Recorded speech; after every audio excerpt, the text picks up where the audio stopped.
Bueno, estamos hablando de este tema de los apagones, de la escasez en el fondo, ¿no? Y hablábamos, Mauricio, algo súper relevante, ¿no es cierto? Te decía cómo son las decisiones que vamos tomando. Pero antes de estas decisiones, todo es también independiente de si está en una situación más vulnerable o no, porque sabemos que hay mucha gente en situación de pobreza. Sí, como planeta hay abundancias que antes no habían. Y nosotros somos hijos de una generación del par de zapatillas nomás. Sí, claro. No de los 20 pares de zapatillas. Tenías que elegir bien tus 2 poleras, porque no eran 20 poleras, eran 2 poleras, ¿no es cierto? Y en materia de alimentación también, ¿no? Yo soy de la generación de la bebida de 750 ml en botella de vidrio, en todos con vasitos chicos, Sí, y te tocaba solo el domingo. Hoy día uno saca un dispensador, ya no una botellita, una latita, ya ahora puede sacar ya vamos los 4 litros ya a sacar de un dispensador. O sea, hay una cuestión que no sé cómo plantearla porque no la he intelectualizado, pero te la planteo así artesanalmente, del más. Del más, más ropa, más comida, más grasa, más sexo, más fiesta, más droga, más alegría, más, todo. No sé cómo explicarlo, pero vivimos en una generación del más, ¿o no? Es todo más, es como más línea de crédito, más, porque quiero más. Oye, pero está súper bien aquí como está. No, agrandémonos 2 pasos más allá, pero ¿por qué? ¿Por qué si no tenemos piernas, agrandémonos igual? O sea, estamos en la humanidad, la humanidad,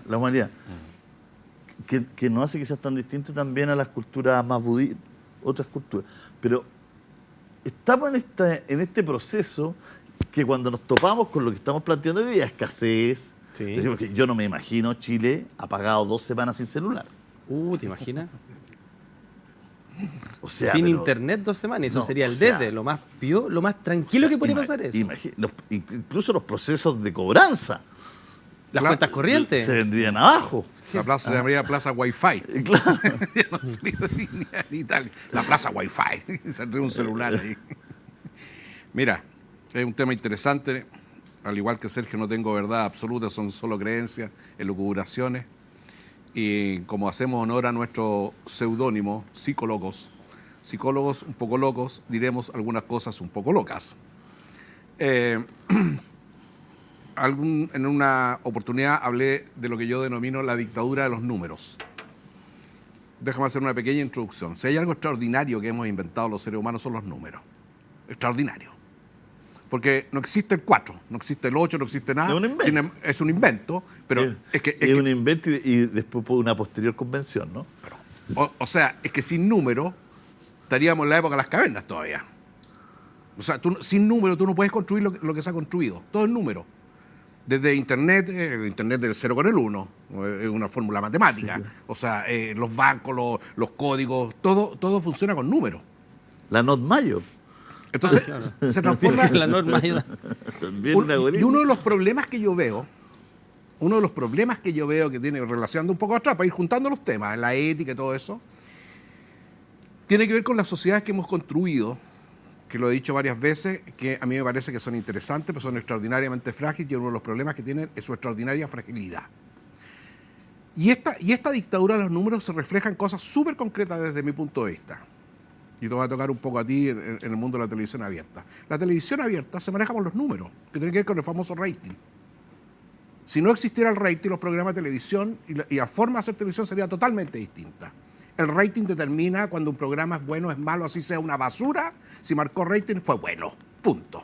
Esa es la ética desde la televisión. ¿Fue bueno para qué, además? Claro. Porque... ¿Fue bueno para qué? Claro. Para marcar nubes, para pasar la factura y cobrarle al proveedor o al auspiciador, tanto, porque finalmente los canales de televisión, desde mi punto de vista, erróneamente lo que se cree no son medios de comunicación, son medios de publicidad, que usan la comunicación como pretexto para. Pero eso es otro tema que lo podemos analizar en un día. ¿Que tiene trascendencia sobre la sociedad? Obvio que tiene trascendencia. Un problema grave, pero que lo entiendo, la democracia. Hemos hablado de democracia, Héctor. El problema de la democracia es que se suman los votos. Y eso tiene que ver con el más o con el menos. ¿Cuánto tienes? ¿Quién eres? ¿Cómo ves? O sea, cuando hablo de dictadura de los números, estoy hablando de una cosa muy abstracta, estoy hablando de una cosa súper concreta. Aterricemos más la conversación aún. Los jóvenes de hoy son hijos de nosotros. Bueno, no de Sergio, porque todavía es muy lolo, pero de nosotros. Los hijos de hoy... No sé tan lolo. No sé tan lolo, pero que bueno. No se venga a ser el joven, ¿ah? Loco, Está bien tenido. Es un treintón. Está bien tenido. Es un treintón. Bien tenido. A esta altura, yo creo, bastante atractivo en los medios, las redes, no sé. Bueno, de ahí no me voy a meter. Ojalá, por allá, Ojalá. Vamos a hacer publicidad. ¿Qué es lo que te quiero decir? Tus hijos, mis hijas, hijos, son hijos nuestros. ¿Qué significa eso? Significa que si nosotros veníamos de una generación donde al menos, yo no vengo de una familia pobre, pero tampoco rica, al menos no sobraba nada. No sobraba nada. Todo se reciclaba, los zapatos se reciclaban, los amores se reciclaban, las conversaciones se reciclaban. Los cuadernos se reciclaban. O sea, yo no tenía hermano hombre, pero yo veía a mis 3 hermanas, se iban pasando el uniforme, no sé todo, pero su ropa se la prestaban, se colaboraban. Toda una relación porque no había abundancia. ¿Por qué digo esto? Una de las consecuencias que tiene negativa, porque tiene otra cosa positiva, la generación que son nuestros hijos es que nosotros nos encargamos de darle todo lo que nosotros nos faltó y le dimos con tanta abundancia que esta generación de 30 para abajo, para ponerle una cifra, un número, son hijos de la abundancia y del derroche, y de la cultura del número. Y eso está teniendo consecuencias porque no hay una valorización cualitativa de cualidad de las cosas. Hay una valoración cuantitativa. Tanto tengo, tanto soy. Y entonces aquí hay un tema que es tremendamente interesante, porque la pregunta es, me pregunto yo, mis nietas, mis nietos, es decir, los hijos de mis hijos que son hijos de la abundancia, en general, obvio que hay excepciones, pero en este país, en los últimos 30 años, ha habido abundancia en general. Entonces, mis hijos, me pregunto yo cómo irán a hacer con sus hijos. Mis hijas tienen la misma cantidad de zapatillas que tengo yo, cuando yo soy de la generación de la zapatilla. Y cuando tuve 2, una Nockstar, todavía me acuerdo de la marca, la compró mi mamita, me las compró en Viña. Fuimos juntos a comprar las zapatillas. Olvídate cuando me puse mis zapatillas. Un evento. Y cuando salía a la calle con mis zapatillas, era para mí andar en una nave espacial. De esa generación. Y hoy día, en la generación actual, de los jóvenes actuales, menos de 30, 20 y tanto, para qué decir 15, vienen de la generación de abundancia. Con esto termino. Un día reflexioné qué es la justicia. Y me dije algo extremadamente simple. ¿Cuánta planta? Me pregunté a mí mismo. ¿Cuánta agua necesita esta planta, Mauricio? Entonces dije, en invierno poca y en verano mucha. ¿Mucha para qué? Para que germine, florezca, se expanda. ¿Y cuánta es esa agua? La justa. Porque si tú le echas de más, la pudre. Y si le echas poco o nada, la secas. Se muere igual. Entonces lo justo es lo que hablaba Aristóteles, el famoso justo medio. El justo medio, decía Aristóteles. Que tiene que ver algo, no estrictamente con lo que estoy diciendo, pero algo similar a lo que estoy diciendo. La medida justa, el amor justo, la cantidad de saludos y abrazos, miradas justa. Y por Dios que nos cuesta ser justos porque nos pasamos para allá o nos pasamos para acá. Y a veces tiene que ver en los extremos con el abandono y también tiene que ver con la sobreprotección o entregar más de lo que necesita y terminas muchas veces pudriendo relaciones en términos generales y en términos de padre e hijo, en términos amorosos. Es un gran tema, el tema de lo justo, de lo más, de lo menos. Mira, una de las cosas que deberíamos considerar cuando hablamos de esto es cómo podríamos etiquetar esta nueva generación. Mira, una de las palabras que es un poco fuerte, pero podría ayudar a describirla, es la muerte social. ¿A qué me refiero con muerte social? Jordan Peterson, este colega canadiense que es súper famoso y todo el tema, llena su escenario hablando principalmente a hombres muy jóvenes, hablándoles del rol y el deber.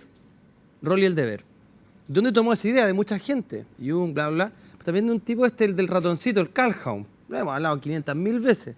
Para no ser repetitivo, solamente decir de que hubo un grupo de ratones en abundancia que finalmente ya no tenían razón de ser dentro de la comunidad. Y tenían dos opciones: o empezar a reventar a todos los que están alrededor, o arrancar hacia arriba y no pescar a nadie. Y comer aislado y no relacionarse mucho porque estaban hiperconectados.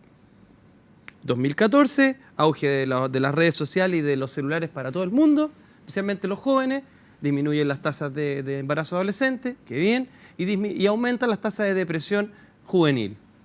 La colega Twitch, la Jane Twitch, escribe un libro que se llama E-Generation, o Generación Y, ¿por qué nuestros niños, en resumen, no están preparados para la adultez? Entonces, si condensas eso, el problema de los jóvenes nuevos es que no tienen rol social. ¿Y qué tiene que ver eso con lo macro? Con lo que hablamos de anomia, con que en el fondo las instituciones no se están pudiendo hacer cargo de las personas. ¿Y cómo lo vemos? En el monólogo que hiciste, en parte al menos. El monólogo plantea 200.000 personas no están yendo a trabajar. Ok, en empresas, cuando me ha tocado trabajar ahí, ¿qué es lo que está pasando el día de hoy? Bueno, mucha gente es de todas las edades, pero un grupo significativo de esas personas que no quiere trabajar está entre los 18 y los 25 años, o 30. ¿Por qué? Porque ya no le ven sentido ni motivación a trabajar. En parte por esta abundancia, en parte por la pérdida de la creencia en las instituciones, en parte porque no tienen ídolos a seguir, referentes, en parte porque no sienten que tenga sentido trabajar ni estudiar. En España, los ninis, ¿se acuerdan? Sí. Entonces, mi pregunta es, si no viene un meteorito, si no vienen los zombies, si no viene el cambio del polo climático ni el 2012 del frío, ¿sabes qué sería más triste? Morir como los ratones de Calhoun, por una implosión social. Porque de los beautiful ones, los guapos, finalmente se empezó a extinguir la cantidad de masa densa de ratones. Ellos no hicieron nada y cuando pudieron reproducirse y reproducir la sociedad, no lo hicieron. Esa sociedad murió por extinción natural. Esos individuos habían muerto socialmente mucho antes de morir físicamente. Entonces, ¿cuál es el tema? Había un tipo que seguramente tú lo conoces, Mauro, es el Lev Vygotsky. Vygotsky murió muy joven entre comillas, 38, 39 años, digamos, ruso, y sé que etapas de desarrollo próximo. Entonces tú, para aprender a hablar, o para muchas cosas de los humanos, tienes que tener un guía, un monitor, y tienes como una fase donde tú puedes sembrar en ese terreno. Hablar, comportarse, distintas cosas. Pero tiene que haber un modelador y tiene que haber un suelo fértil para formar esta estructura. Bueno, el problema, no estoy utilizando las mismas palabras para los psicólogos del desarrollo que nos ven, que no se enojen, digamos. El problema es que, ¿qué tal? Hay una cosa que la gente no se pregunta. De los 1 a los 10 años tú puedes aprender a hablar. Si no aprendiste en esa edad, no aprendiste nunca. Y hablaste pésimo, hay niños en la selva que les pasa. ¿Qué tal si existe una edad crítica para aprender a ser adulto? Eso es lo que me ha dado vuelta hace mucho tiempo. ¿Qué tal si hay una edad crítica para aprender a ser adulto? Que si te la pasas, no puedes ser adulto nunca más. Porque puede ser de que decimos, no, estos jóvenes van a empezar a ordenarse, enderezarse, sentar cabeza en 10 años más, en 5 años más. ¿Y qué pasa si llegan a los 50 igualmente infantilizados, sin hacer un juicio de valor? Porque eso es lo que pasó con los ratones. Se mantuvieron lindos e infantilizados hasta el fin de sus vidas, como los hikikomori en Japón, que llegan hasta los 60, juegan anime, ven películas y mueren y no se desarrollan en la adultez de reproducirse, de tener pegas, de hacerse responsable de sí mismo. Porque papá Estado o papá persona no puede hacerse responsable de ti indefinidamente, independiente del sistema social que elijas. Entonces, ¿qué pasa si nos acercamos hacia una era donde empieza a aumentar esta gente y finalmente tengamos una implosión social porque nadie quiere trabajar ni estudiar? Porque pueden ser 50, 100, 1000. ¿Cuánto soporta la sociedad? El día de hoy, ¿sabes lo que están pensando las empresas? Contratar gente mayor porque los jóvenes no quieren trabajar. Entonces, contratar gente jubilada.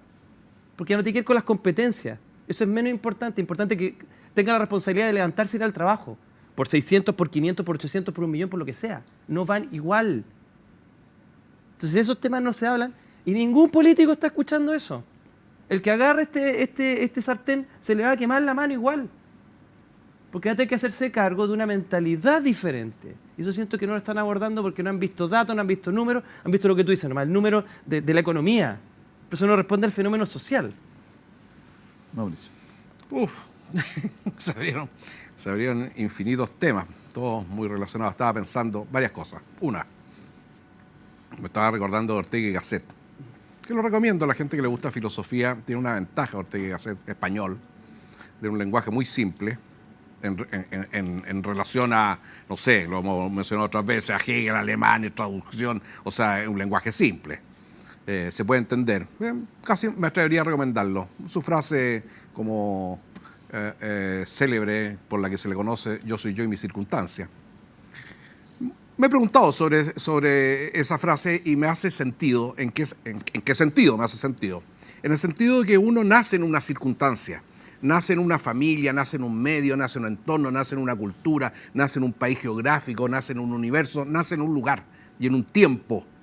No es lo mismo, creo yo, haber nacido en 1700, en 1200, o nacer me imagino, en el 2100. Son casi otros mundos. El tema de las circunstancias es un tema muy interesante. Desde mi hipótesis, que la comparto con otros, no es originalmente mía, una de las cosas que ha cambiado el mundo es que antes la gente nacía pobre y moría pobre, y el que nacía rico moría rico, porque no lo dejaban ser pobre, y el que nacía papá moría así. Un tema muy interesante, la inmovilidad de las sociedades. Una de las cosas que ha cambiado significativamente, se esté o no se esté de acuerdo, así También es. en la geografía. Sí, para mí la geografía. Todo. Es que hoy día, y el caso más emblemático para mí, es el expresidente de Estados Unidos, Obama, que era hace 50 años atrás era impensado. Ah, claro. Que una persona me carga esta la frase, la raza negra, bueno, quiero que es la raza, una persona de temas tostanos, no sé cómo llamarlo, haya llegado a ser presidente es una cosa impensada en Estados Unidos. Entonces, lo que ha cambiado significativamente, no para todo el mundo, pero que sí debemos insistir en esa tendencia, es justamente la movilidad. Que tú puedes cambiar tus circunstancias, a eso me refiero. Entonces, cuando Ortega y Gasset dice yo soy yo y mis circunstancias, está hablando de una circunstancia como que te determina el yo, quién eres. A mí me gusta, y lo he hecho así en mi vida, el que yo he sido, tú también, y no sé si todo, no conozco la historia, pero que hemos tratado de hacer en nuestra vida es cambiar nuestras circunstancias. Nacimos de una manera y hemos tratado de cambiar nuestras circunstancias, y también al cambiar nuestras circunstancias ha habido trabajo, esfuerzo, O sea, la modificación de las circunstancias modifica también de alguna manera mi ser, mi yo. Es un tema que a mí me parece que es interesante. Y en ese sentido veo y observo que en la sociedad hay verdaderos, voy a hacer una palabra dura, pero hay gente que vive muy parasitariamente. Muy parasitariamente.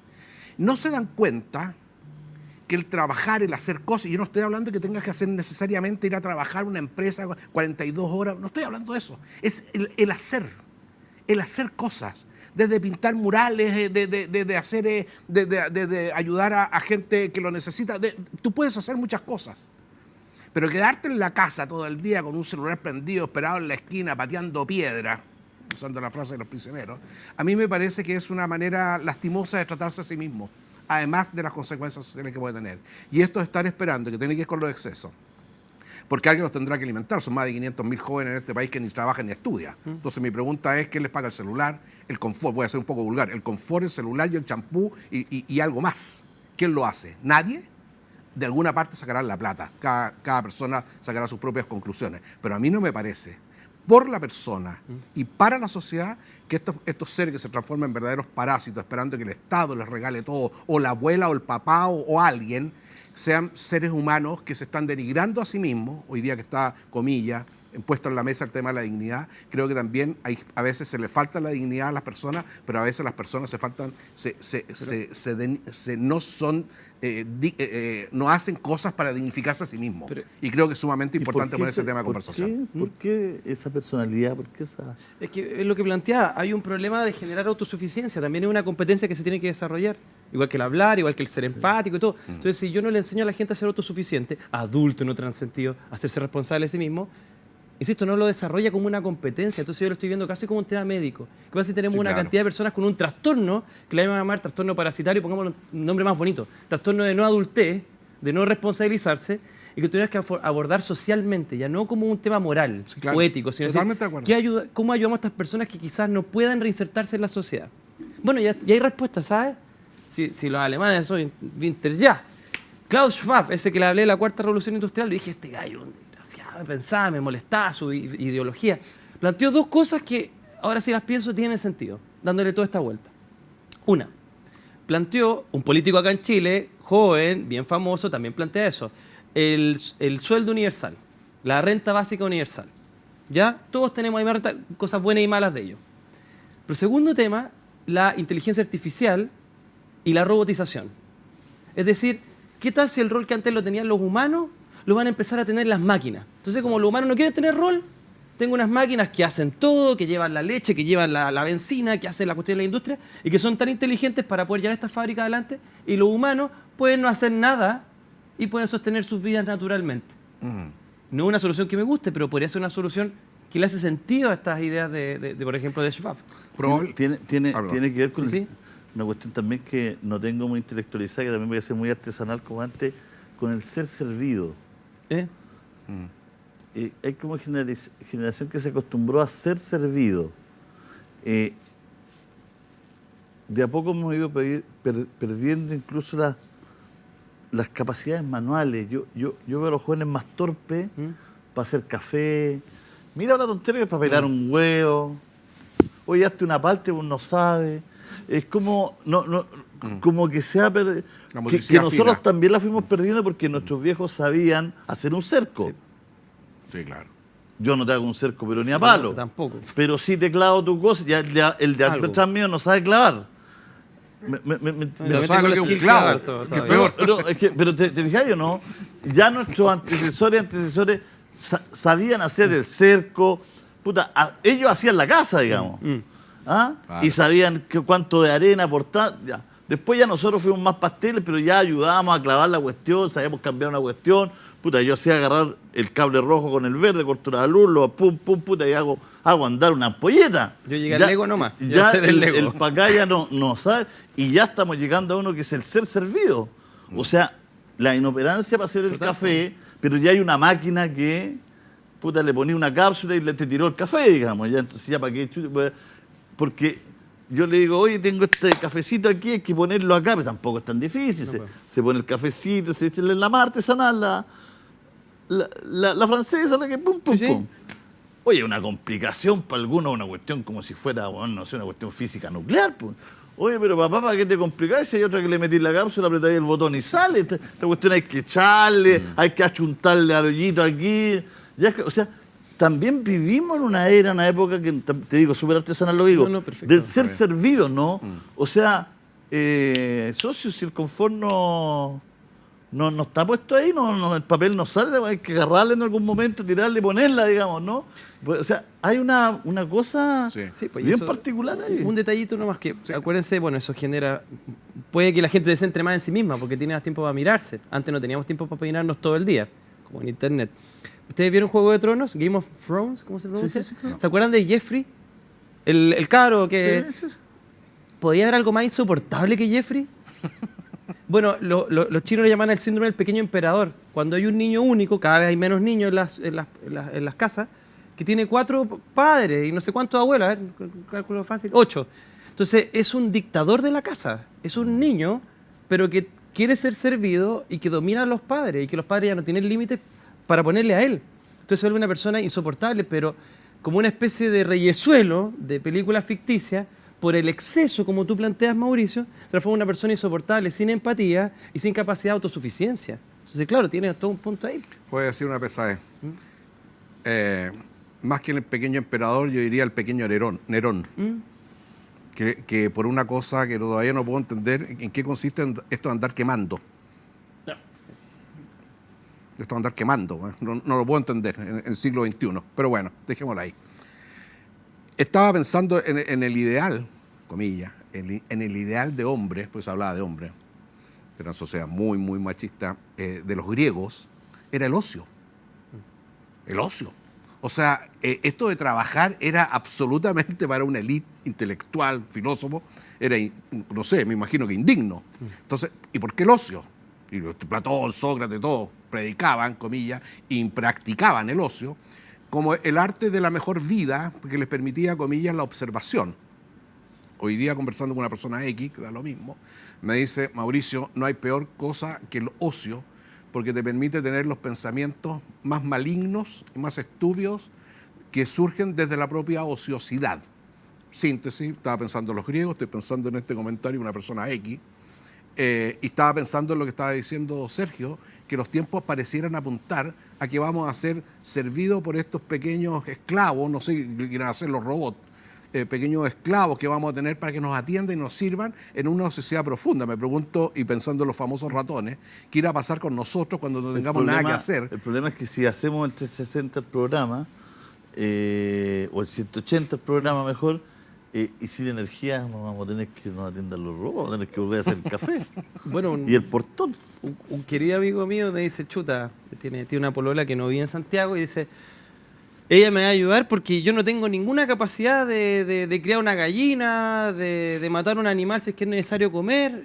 Soy un inútil. Y con él le digo, igual amigo, yo estoy de las mismas, digamos. Estamos en las mismas, O sea, ¿no? Estamos en en las Walking mismas. Dead, en cualquier serie, nosotros seríamos los primeros en morir porque Claro. no sabemos hacer nada. Po. Los cabros ahora creen que Un el pollo, princeso, los así. cabros creen que el pollo viene en estas bandejas. Po. Claro, el pollo Que así. Sí. El pollo es así, po. Creen que el pollo es así. Pero si sabéis que el pollito hay que matarlo, ¿ah? ¿Cómo el pollito hay que matarlo? No, los pollos no se matan. No, ¿cómo vamos a matar el pollo? Claro. ¿Para qué vamos a matar el pollo si el pollo está en la bolsa? Acá ya viene listo, viene marinado. Bueno, este es el temazo, ¿ah? Ese temazo. Es que eso también ha trastornado un poco la moral y la funa y todo el concepto que se tiene ahora de lo políticamente correcto. Porque cuando tú no ves el mundo natural y no estás conectado con él, planteas una serie de discursos que no tienen relación con la realidad. Es como lo que decía Rousseau, que tú una vez planteaste también, que no estás de acuerdo, que en el fondo la gente en el mundo natural es como súper buena onda, todos hippies, nos queremos todos, y lo que tú viste nada que ver con eso. No. Entonces, claro, esta desconexión hace que empecemos a crear unos antivalores finalmente. Porque Claro. son antivalores desde el mundo princeso, po, ¿cachai? Donde tenemos de todo. Entonces, claro, es súper fácil hacer un juicio de valor desde ahí, pero desconectado de la realidad del campo, de lo real, de lo natural. Desde una ciudad donde está todo conectado con corriente. Claro, acá la corriente, y como planteamos dando este giro en 180, surge la animalidad.